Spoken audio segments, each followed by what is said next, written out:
Bueno, pues arratsalde-on guztioi. Buenas tardes, bienvenidas, bienvenidos a la cita con la poesía del mes de abril. Gracias por vuestra constancia.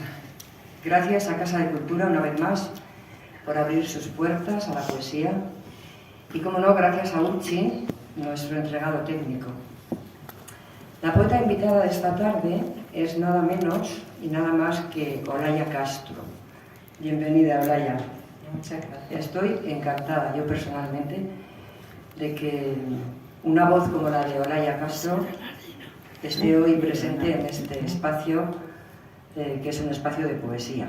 Y lo que ella nos trae realmente, lo vais a ver, es poesía. Pues bien, Olaya, tú no puedes saberlo porque no vives aquí, pero quienes acuden mes a mes a esta cita, habéis podido advertir que estos 3 últimos meses están siendo una fiesta para la poesía. Febrero nos trajo a María Jesús Silva, ¿recordáis? Y su poemario Gaviotas en la cabeza.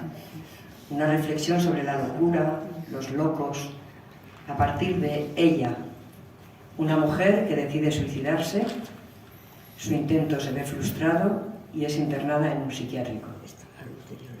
El mes de marzo nos acercó a la trilogía Tuvimos, Hermosa Nada y Fuera del Día de Rosa Lentini, en la que desde la mirada de una niña y adulta o una adulta que busca a la niña, se intenta explicar y explicarse etapas pasadas de una existencia. En Bajo la luz del cepo, el libro que da título a esta cita, Olaya se acerca también a momentos e hitos históricos desde una voz y desde un cuerpo de mujer. Bien, el primer libro de Olaya, el primer libro tuyo, Olaya, que yo leí, fue Inventar el hueso. Inventar el hueso. Un poemario que dice, entre otras cosas, si yo no fuese un hueco, ¿qué sitio habitarías? O también dice, volvamos a las ramas, a su música. Retrocedamos decenas de siglos en la lengua hasta un segundo antes de empezar a fingir que una hebra invisible atraviesa los nombres y los une a las cosas. No olvidemos que antes de trenzar las palabras, nuestros dedos ya hallaban los caminos. Volvamos a las ramas y a su canto. Tachemos la gramática y probemos a decir otra vez. No me digáis que no es toda una invitación a mirar, a decir de otra manera, desde otro lugar. Puede que tal vez luego nos hable de estas cosas, Olaya. Este poemario del que os hablaba, Inventar el hueso, es el que me llevó a querer conocer otros libros de Olaya. Y así llegué a Bajo la luz del cepo. Un libro que me atrapó por el subtítulo y que ha sido el responsable en gran medida de que esta tarde ella esté aquí. Sobre todo, también he de decirlo, la tercera parte del libro, centrada en el hospital La Salpêtrière de París, ese París del siglo XIX, ya que fue esa parte de entrada la que más me impactó. Y probablemente fue porque por aquella época yo andaba ya a vueltas con El baile de las locas, el libro de Victoria Mas, con la película que se hizo sobre ese libro, y también con el manuscrito del libro de María Jesús Silva, citado anteriormente, Gaviotas en la cabeza. Y luego han venido otros libros de Olaya. Pero hoy su poesía nos regala la posibilidad de escucharla y de poder conversar con ella. Yo sé que hay ya algunos y algunas de vosotros que habéis leído a Olaya, pero hay personas que no la han leído todavía, no la conocen. Entonces me vais a permitir que de manera muy parcial, muy rápida, dé unas pinceladas sobre la trayectoria de Olaya Castro.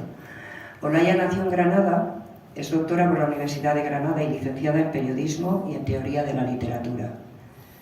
Ha escrito los poemarios La vida en los ramajes, Los sonidos del barro, Bajo la luz del cepo, Inventar el hueso, Todas las veces que el mundo se acabó y Las escritas.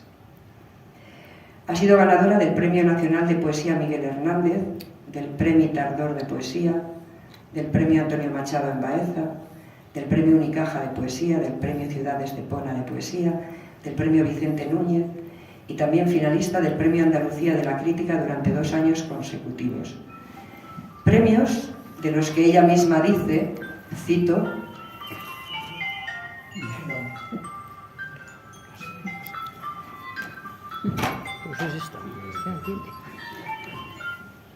premios de los que ella misma dice que son una forma de subsistencia, una manera de tener un dinero que le permite escribir el siguiente libro. Sus poemas y sus relatos han sido recogidos en más de una veintena de antologías y traducidos a varias lenguas. Ha sido columnista del diario La Opinión de Granada durante los 6 años de su existencia y actualmente es columnista del Salto Diario. Y también, otra de sus facetas, es que ha sido cantante y letrista de diversos proyectos musicales como Rebel Mariac, Sister Castro o Nur. Formaciones con las que ha firmado una decena de discos y ha ofrecido conciertos por numerosos países de Europa y Latinoamérica. En fin, podría seguir y no terminaríamos en un rato. Si queréis que luego hablar con ella de todo esto y de otras muchas cosas, pues al final reservaremos un momento para que haya un diálogo, que es lo interesante de estos encuentros. También os firmará los libros si así lo queréis. Al fondo está Librería Anegón, que os atenderá, pues está a vuestra disposición y os atenderá cordialmente. Sin más, le doy la palabra a Olaya. Si no os importa, la recibimos con un aplausito.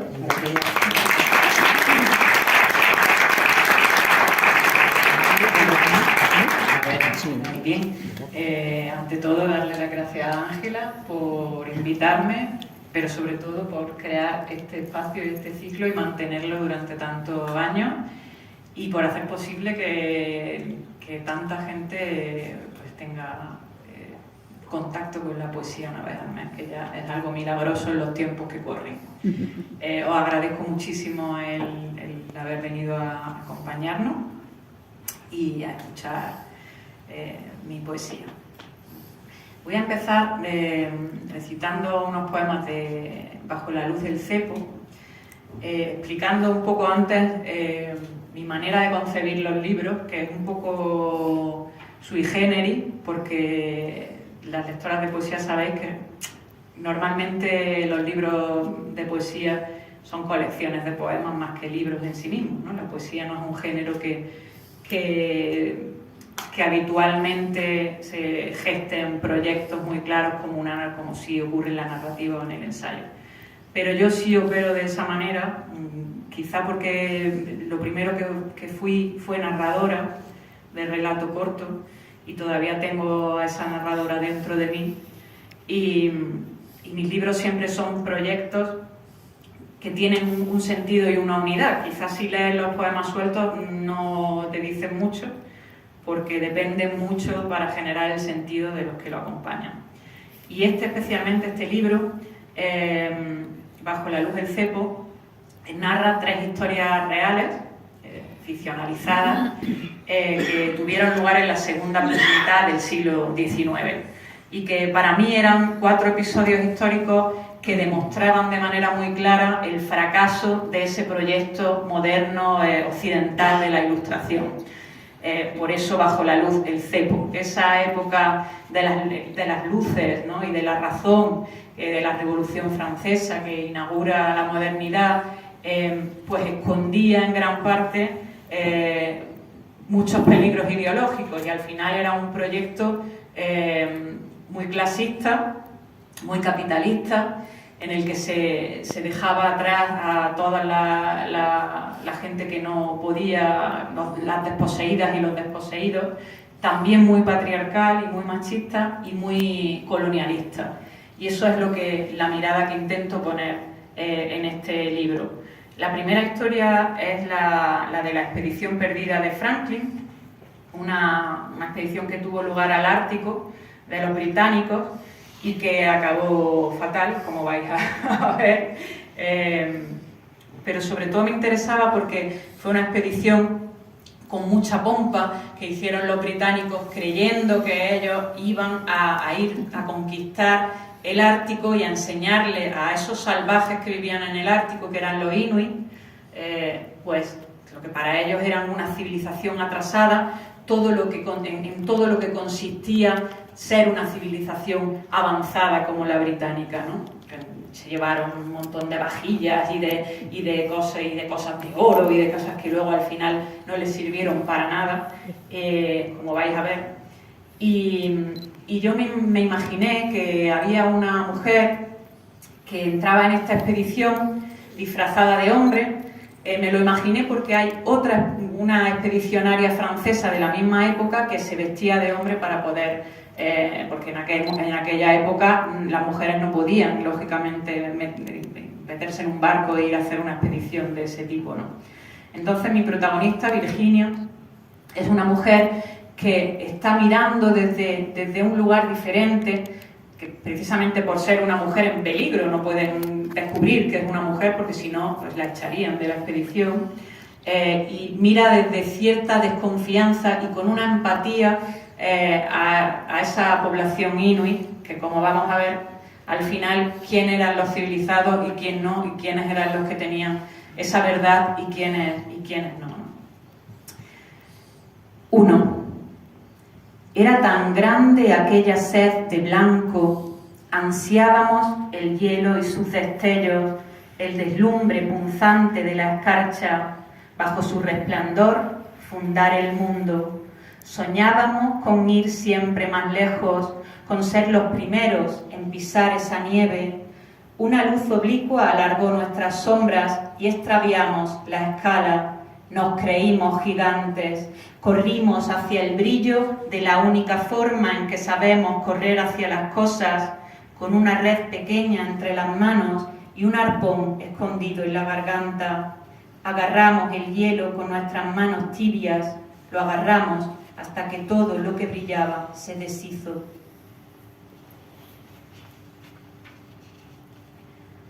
3. Me mantienen viva unos paños de tela, los mismos bajo los que aprieto mis pechos para guardar el secreto de sus formas convexas. Mi nombre no es John, sino Virginia. Si alguien llegase a pronunciarlo, mi cuerpo gironado acabaría bailando sobre un trozo de hielo después de pasar de mano en mano.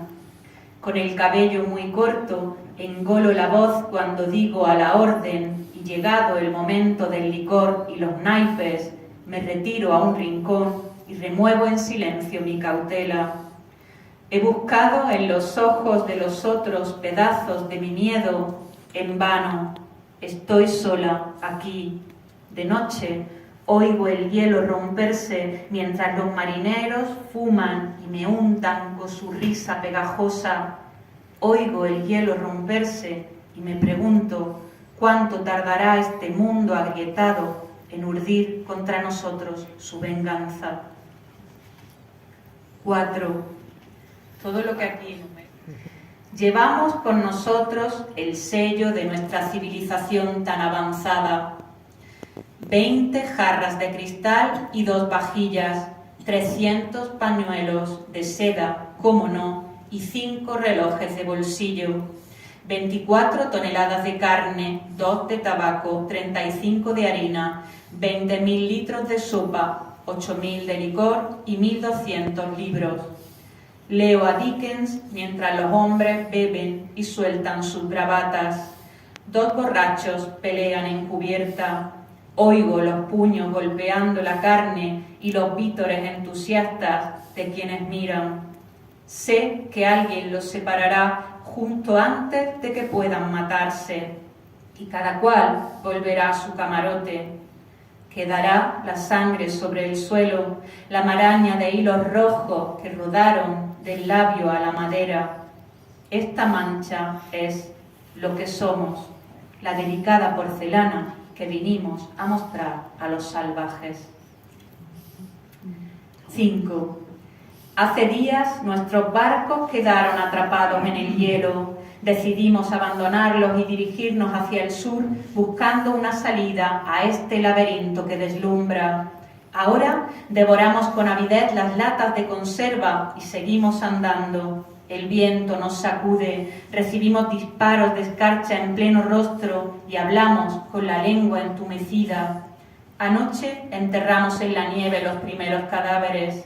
Pude ver la verdad en los ojos redondos de los muertos como en la bola de cristal de un adivino. Aquello que nos mantiene vivos nos está envenenando. Lo mismo que nos mata nos sirve de alimento. Ese es el castigo que esta tierra eligió para nosotros.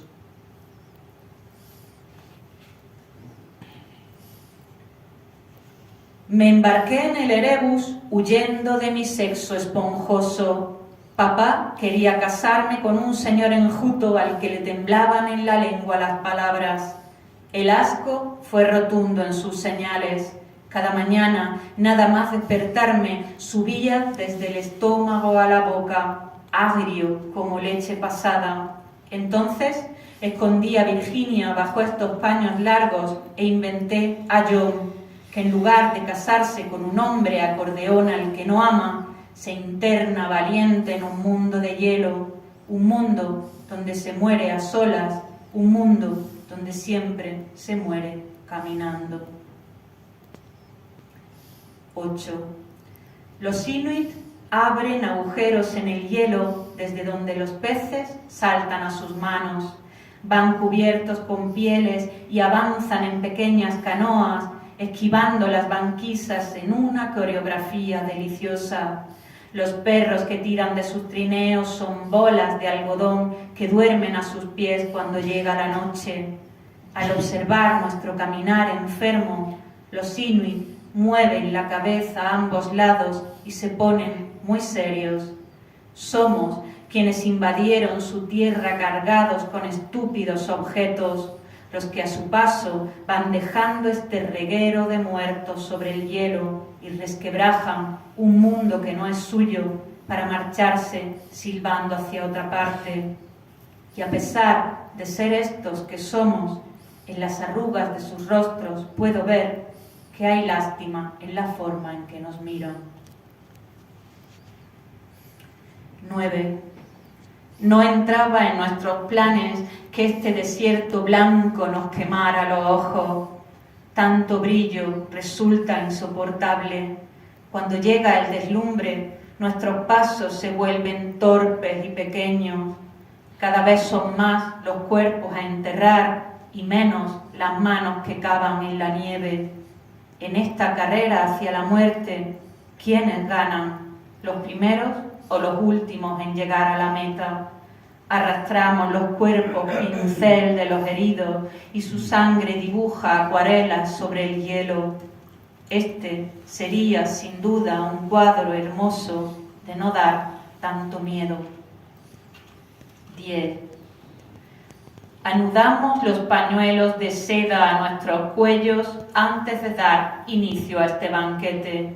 Ante todo, es importante conservar los modales. Me observo abriendo el cráneo a un hombre moribundo y succiono esa cosa viscosa que aún está caliente. A mi lado, alguien muerde una pierna con los ojos abiertos como platos. Nunca pensé que el fin sería esto. Masticar a los que van a morir, esperar tu turno para ser devorada, y Dickens bajo mis paños, como si el infierno no estuviera también plagado de palabras. Pues así acabó la cosa, que se tuvieron que comer unos a otros y acabaron muertos.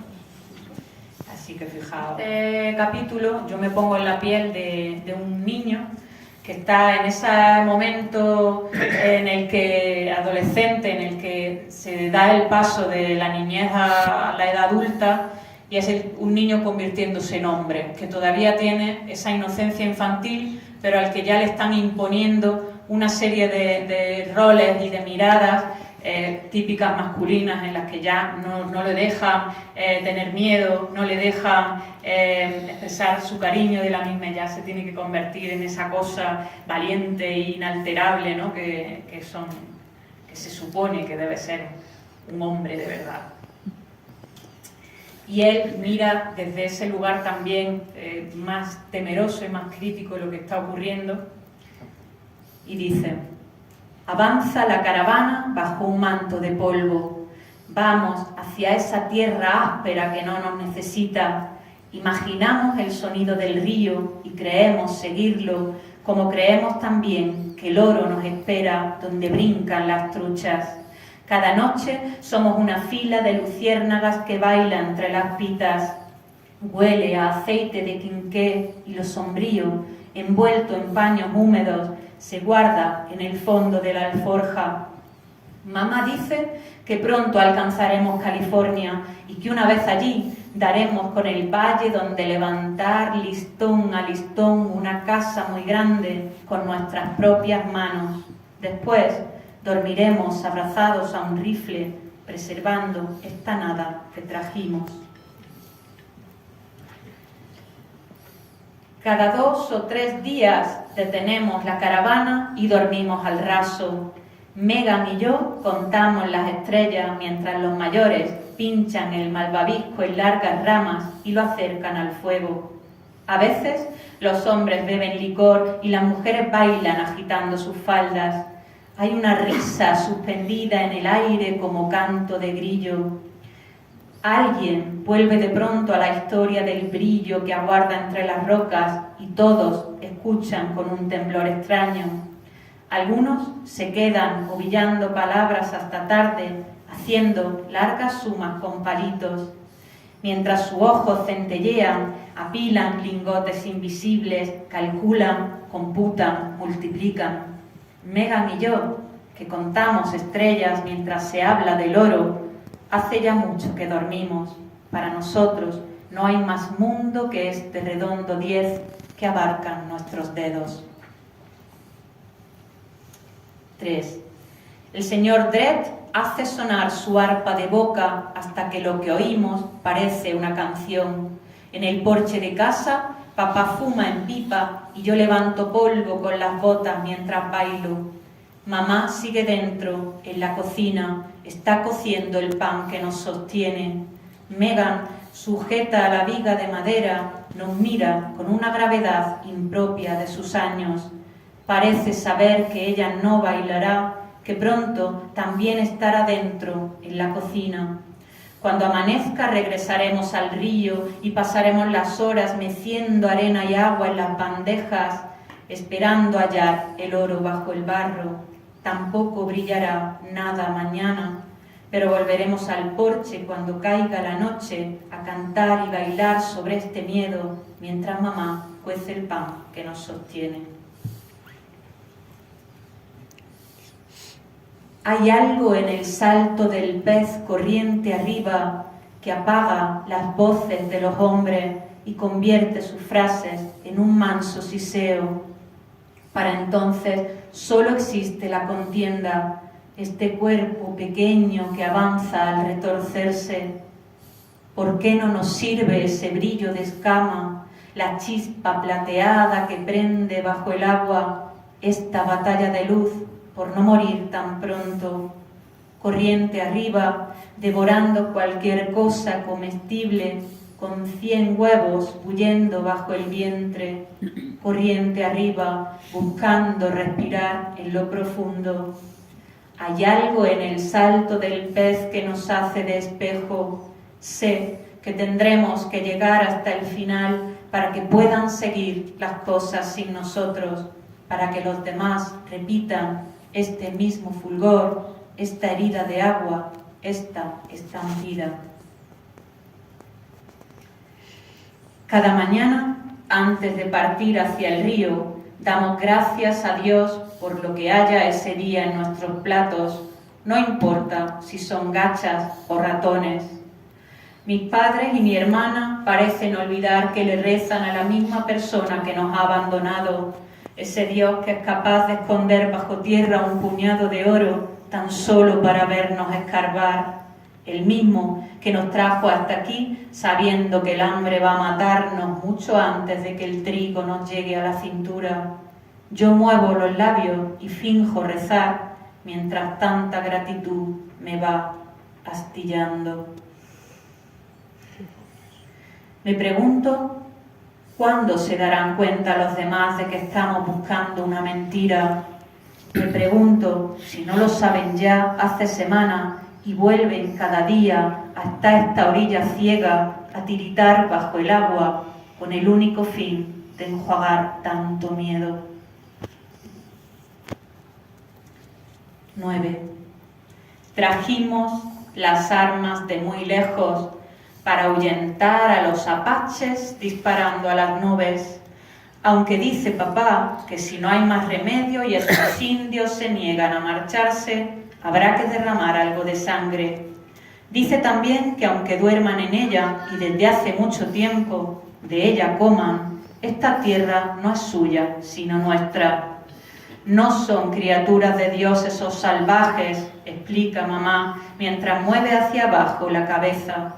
El señor Dredd susurra amén y escupe 2 veces en la tierra antes de volver a tocar sus melodías.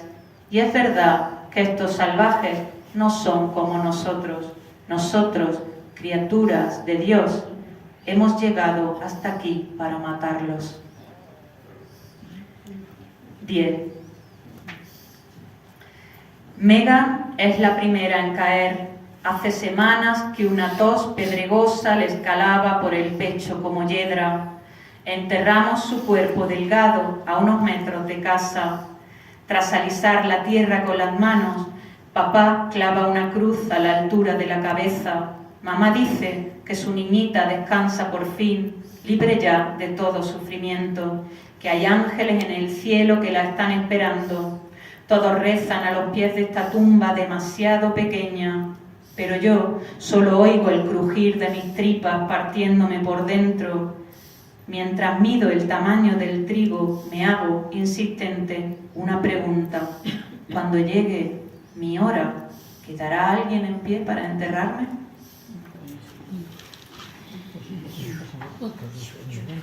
Bueno, y voy a leer unos poquitos, pero poquitos ya, porque quiero que tengamos tiempo para charlar. Poemas de este último libro, que es más luminoso, se llama Las Escritas, que da voz tiene una primera parte que da voz a una serie de personajes mitológicos que siempre han sido escritos desde la pluma de los hombres y que muchas veces han sido poco comprendidos, y yo me imagino qué dirían ellas si tuvieran la oportunidad de contar a ellas mismas su palabra y tener su propia voz. La primera es Penélope, que todas conocemos y todos, es la Penélope del Ulises, que se quedó esperando durante años a que volviera Odiseo, y mientras era asediada por los pretendientes. La verdad es que tenía una fila, tenía a 100 y pico pretendientes viviendo en su casa, comiendo de su comida y durmiendo bajo su techo, mientras ella por la noche destejía lo que había tejido por el día para tener la excusa de que los pretendientes no la acecharan y seguir esperando a Ulises. Y yo creo que no esperaba tanto a Ulises. Penélope. Mi espera, que es al tiempo túmulo y hogar, maleza y brillo. Mi espera, que todos han contado, menos yo. Para poder decir, he de apartar las palabras que dejasteis caer como uvas en mi boca hasta colmarla. Odié a los pretendientes con la misma fuerza que odiaba ya a Odiseo.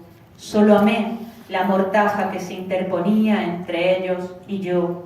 Solo amé mis manos, la urdimbre, el hilo, caminar con las yemas, mirar con las yemas, ser la canción que se tararea mientras se teje. Os odié a vosotros, que me habíais escrito quieta como un animal, pero nada dijisteis del cepo. Hay en este silencio una veladura, una transparencia que aclara hasta casi borrarlos los rostros de los hombres que por el día enseñan sus dientes, ríen, se atiborran. Los mismos que dejan huellas de grasa en mis vasijas y tienen ojos que son igual que manos con los que nos soban a mí y a las criadas. Los mismos que beben sobre mi mesa, se pelean sobre mi suelo y quieren yacer sobre mi cuerpo, los que no entienden otro idioma que el de ponerse encima. De noche, cuando nada separa el mar del cielo y y mis dedos se convierten en dioses deshaciendo el futuro, las palabras navegan esto negro que está hecho a la vez de agua y de aire. Las palabras, sin velas que izar y sin remeros, recalan a veces más lejos que los barcos y a menudo llevan un polizón oculto en la bodega. Yo guardo el lenguaje, lo protejo de ellos y su mugre, mientras me repito que hablar en voz muy baja no equivale a callarse, que a veces susurrar devuelve el polizón oculto en la bodega, que alejarse de Ítaca es también deshilar lo tejido, escupir en las cráteras donde se sirve el vino. Y esta mujer, voy a leer uno que es Nicte y Hémera. Nicte y Hémera son las diosas de la noche y del día respectivamente, que se supone que son madre e hija en la mitología griega. Y en este caso habla la diosa de la noche y se dirige a su hija. Cuando sales, el lino cubre la piel de los muchachos y el primer pan se cuece. Hija, tú solo ves el rostro claro de las gentes, sus manos como cuencos. Tuyas son sus voces de río, el curso transparente de sus risas. Bajo tu luz se casan, comparten los banquetes, ofrecen sus corderos a los dioses. Los animales se esquilan o se ordeñan, la tierra se ara, los olivos se golpean hasta que cae el fruto. Las mujeres guisan y los niños juegan lanzando huesecillos de animales al aire. Dirás, hija, que tú también conoces el dolor, que conoces la guerra, pero lo cierto es que en ti la sangre es un granate, en ti hasta la muerte brilla. Y yo, quien tapa la luz, quien trae lo oscuro, yo, que solo llego cuando todo lo que puede decirse en voz alta ya se ha dicho, al menos te hice a ti, traje al mundo la radiante blancura de tus brazos. Cuando aparezco, hay hombres ocultos en la esquina, puñales bajo la carne, cuerpos sobre los cuerpos y manos como hocicos, oliéndolo de ellas sin permiso. Hay quien duerme sobre el llanto de otros, en mitad de su grito. En mí, los que huyen se esconden y susurran. Sobre mí caminan quienes hacen lo que hacen para nunca ser vistos. Los envuelvo en esto negro que soy, les doy cobijo, les ofrezco consuelo, aunque no lo merezcan. Mientras intento encontrar tus huellas en sus cuerpos, adivinar las voces del río, el pan, el lino, los acuno. Y a veces, hija mía, hasta en los dedos salpicados de sangre hay algo de ti que centellea.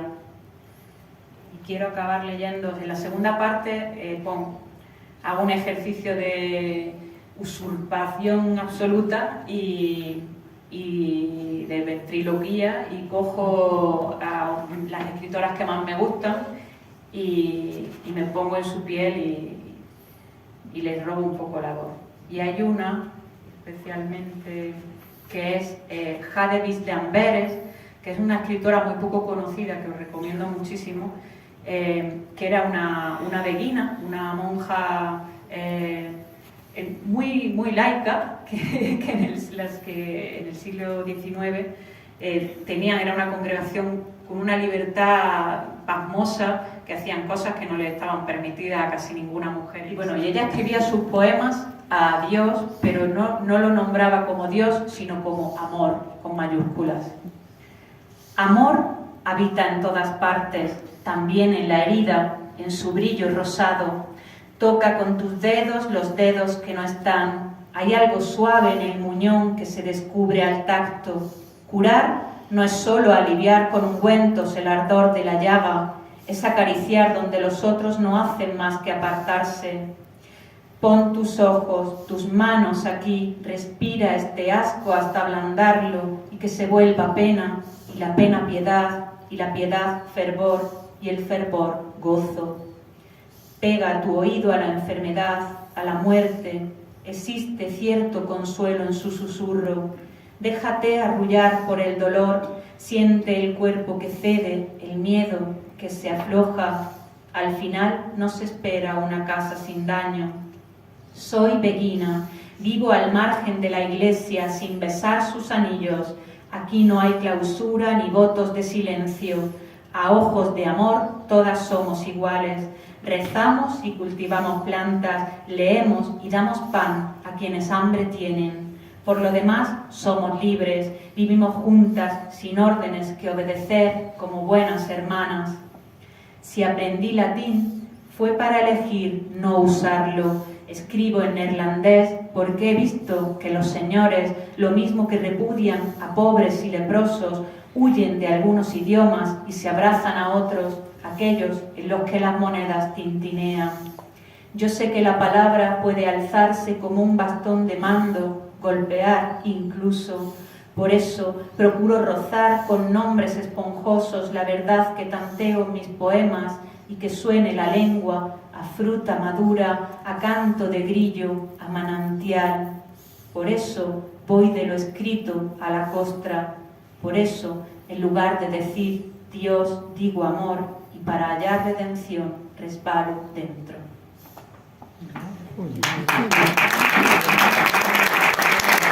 Virginia, está, madre mía, es que están todas.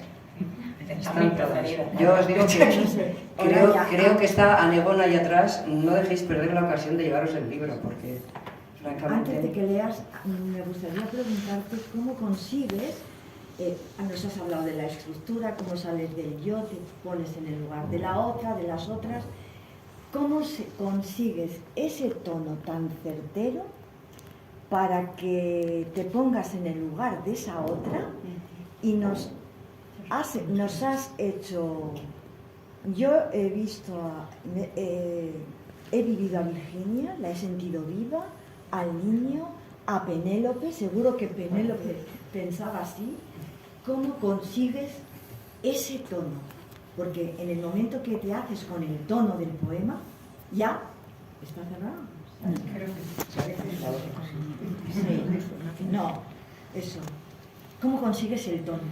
Pues eso sí que te puedo decir que no tengo ni idea. Eso sí que es no, de verdad, es una cosa, una especie de alquimia, una cosa rara, no lo sé. O sea, entro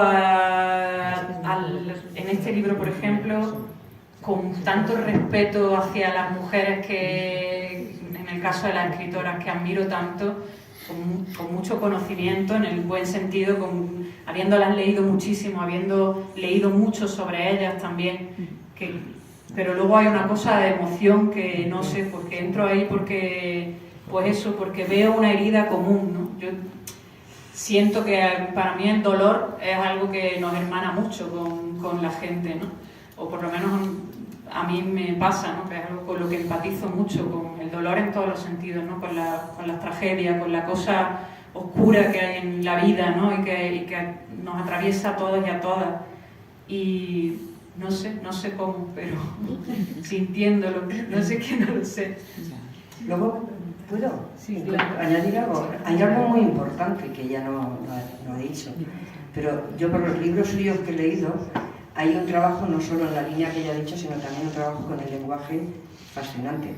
Y hablábamos antes, tomando un café, de cómo las mismas palabras, normalmente palabras sencillas, según cómo las coloques, las relaciones unas con otras, te llevan a las alturas o te hunden en la miseria.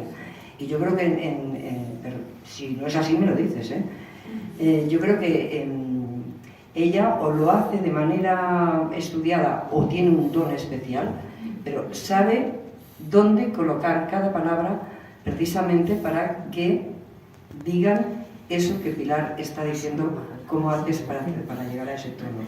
A mí es lo que me ha parecido, sinceramente, cuando la leáis, igual encontráis otras maneras de explicarlo, pero sí que es verdad que hay un respeto y un trabajo con el lenguaje, y si no, ya te digo, es un genio o una genia, porque... Sí, no, hay trabajo, pero genio no, yo soy hermandad de mujeres y para que acabemos aquí coral y felices, que se pone en el papel de Christine, de Pizan, que fue esta autora del siglo XV o XVI. La de la ciudad de Lhasa.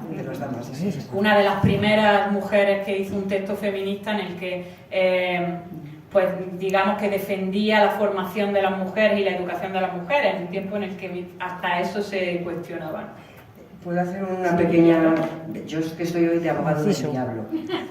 Pero Cristina de Pizan, en respuesta al de la Rosa, aquel, que ahora no me sale el nombre, lo que ella no quiso en ningún momento hacer es excluir, expulsar a quienes habían expulsado a las mujeres de todo.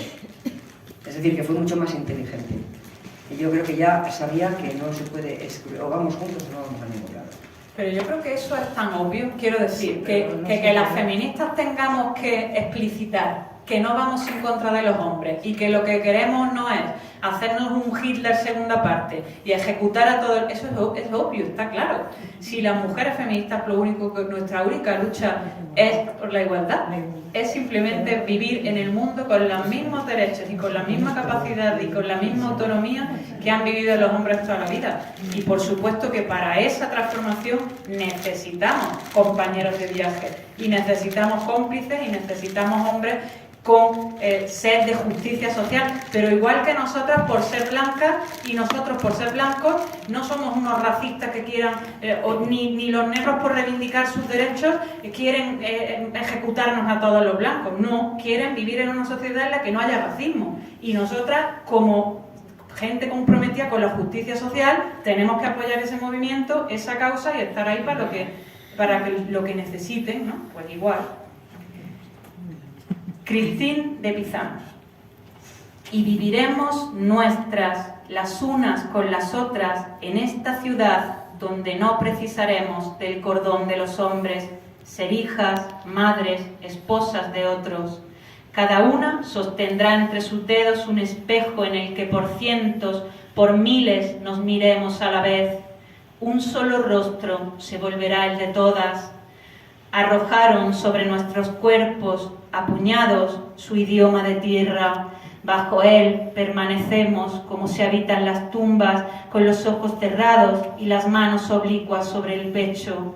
Es hora de tener una casa donde hasta lo oscuro esté salpicado de estrellas. Es hora de salir a la noche y que al pronunciar nuestro nombre la lengua centellee. Que nos crezcan los verbos como ala de insecto y al agitarlos eche a volar la vida. Escribir consiste en alzarse más allá de los muros que levantaron otros, sembrar palabras nuevas de las que puedan hacer de nuevo el mundo. Murieron al tiempo mi padre y mi marido.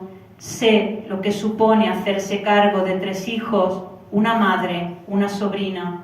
Hoy nos sustentamos gracias a mis textos, pero no escribo para llenar los platos, escribo para cambiar de ojos, porque llevamos siglos mirando con los suyos que nos vuelven deformes, para que mi cuerpo regrese a donde puedo tocarlo.